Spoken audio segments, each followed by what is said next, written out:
Pusat Pelaporan dan Analisis Transaksi Keuangan menyatakan ratusan ribu penerima bantuan sosial tercatat bermain judi online. Dari pendataan Dinas Sosial Banjarmasin hingga wayah ini tidak ada bukti penerima manfaat yang menggunakan dana bansos untuk judi online maupun bentuk penyalahgunaan lainnya.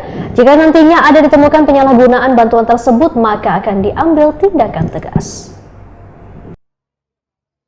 Pusat Pelaporan dan Analisis Transaksi Keuangan menyatakan ratusan ribu penerima bantuan sosial tercatat bermain judi online. Dari pendataan Dinas Sosial Banjarmasin hingga wayah ini, tidak ada bukti penerima manfaat yang menggunakan dana bansos untuk judi online maupun bentuk penyalahgunaan lainnya.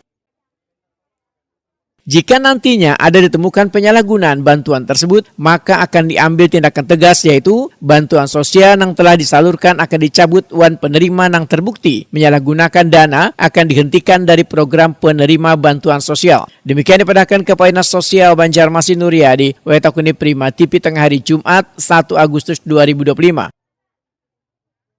Nuryadi memedahkan untuk memastikan bansos tepat sasaran dan kada disalahgunakan, dinasnya telah mengerahkan 44 verifikator yang tersebar di 52 kelurahan untuk memantau dan membuat laporan saban 3 bulan sekali.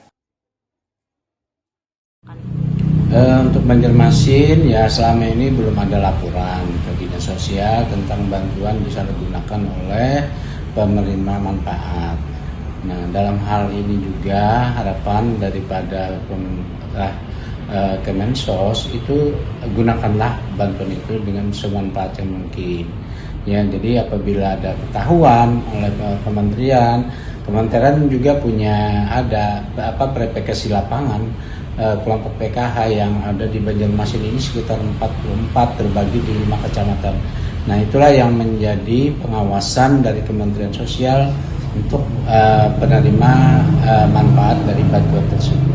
Sanksinya yang saya ketahui itu akan dicabut, ya, penerima manfaatnya akan dicabut sehingga pemerintah perlu tahu dengan ada laporan dari Kementerian Pengawasan Verifikasi Lapangan mungkin itu akan dicabut oleh pemerintah. Ini kalau di data kita penerima manfaat ini ada beberapa ya, jadi program ya. Sembako juga APBN bisa, juga bantuan non tunai ya, itu ada yang dilaporkan. Nah, untuk jumlah nanti ya kami belum tahu pasti, belum menerima data itu. Ya yang paling penting itu banyak yang diberikan karena jatah Banjarmasin itu kalau tidak salah hampir 44% ya dari jumlah 15.225 warga miskin Banjarmasin.